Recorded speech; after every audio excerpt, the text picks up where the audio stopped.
pillola estemporanea in questi giorni gelidi d'inverno.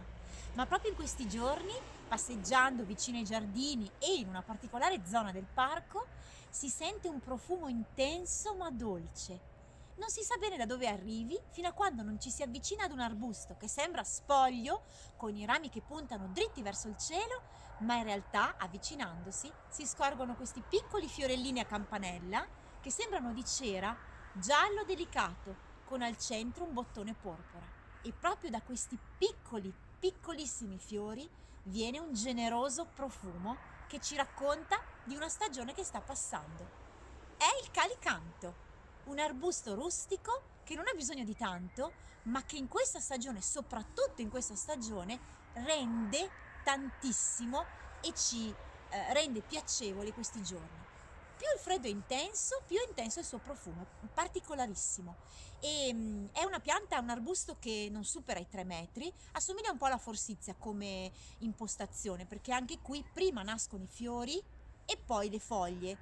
Le foglie lanceolate di un verde scuro sono abbastanza semplici e durante l'estate il cespuglio non ha particolari caratteristiche, ma tutta la sua bellezza è proprio in questa stagione. Ecco perché questa pillola è estemporanea.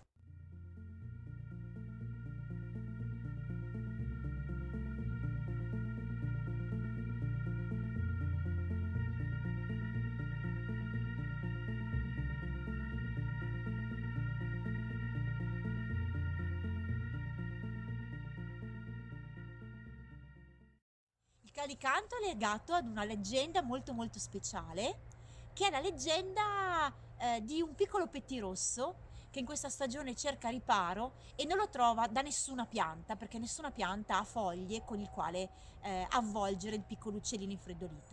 Solo sotto il calicanto, che ha ancora qualche foglia, riesce a trovare riparo e Dio regalò a questo arbusto una pioggia di stelle luminose e profumate per ringraziarlo della sua gentilezza di aver protetto questa creatura. E il calicanto è proprio simbolo di, appunto, di gennaio, di questi freddi, freddissimi giorni, come vi raccontavo. Il suo fiore nasce direttamente sulla parte legnosa, sul legno, e solo quando un esemplare è un pochino avanti con l'età, 2 o 3 anni di pianta, nascono i fiori, perché gli esemplari più giovani i fiori ancora non ce li hanno. Il nome botanico del calicanto è Chimonanthus praecox e deriva da una parola greca, keimon e anthos, che vuol dire rispettivamente inverno e fiore, e praecox perché i fiori sono veramente molto precoci nel loro sbocciare. L'omaggio di un rametto di calicanto è espressione di protezione nei confronti di chi lo riceve ed è sempre legato alla leggenda del pettirosso. Spesso i calicanto vengono posizionati vicino ai cancelli o sulle bordure dei giardini perché con il loro profumo invitano all'ingresso, invitano ad entrare e invitano a cercare questo arbusto veramente, veramente particolare. Si racconta che sfregando i fiori di calicanto sui polsi e sulle caviglie si dia un tono energizzante per affrontare meglio l'inverno. In questa stagione obbligatorio, se qualcuno ha del calicanto, se lo sfreghi sui polsi.